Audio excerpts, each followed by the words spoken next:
Well, good morning, ladies and gentlemen. Thank you very much for joining us at the Global Summit to End Sexual Violence in Conflict. We said this would be a summit like no other that has ever been held, and that is what it is shaping up to be. We are going to have 117 countries represented here, many dozens of ministers and religious leaders, nearly 2,000 government delegates and experts, many members of the public, and I emphasize that the great majority of the summit is open to the public. They can come here to the Excel Center and join in with 150 or so fringe events. We will see NGOs and civil society from all over the world, many experts in the treatment of survivors, many people who have done years of work on this subject. And this will be the greatest concentration of effort, of discussion and decision ever seen in combating sexual violence in conflict. It's an issue on which Angelina and I have worked, as you know, over the last 2 years. And it's also going to be a summit like no other on this subject because of what we are going to agree, of practical action that will result.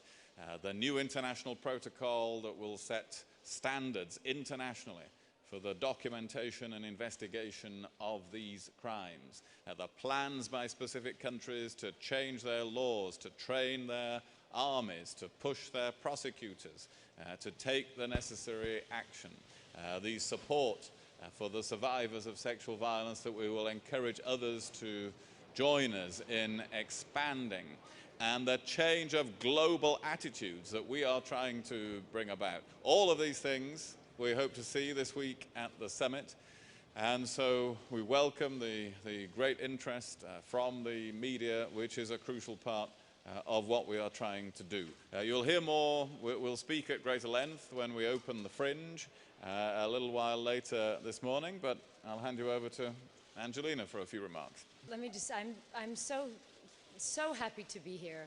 This has been long in coming. We worked on this for quite a while, and on our way over, we spoke about the women we met recently on our last trip, and in particular one woman who said that she had yet to tell her child that she'd been raped because she was so humiliated, and she couldn't bring herself to admit it to him.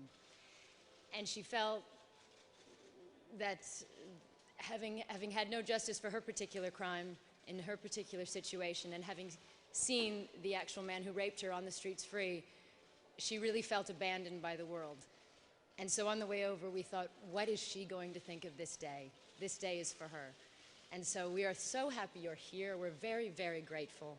And we look forward to this summit. We believe it is truly a summit like no other. Thank you so much for coming. Okay, we'll see you later. Thank you. Okay,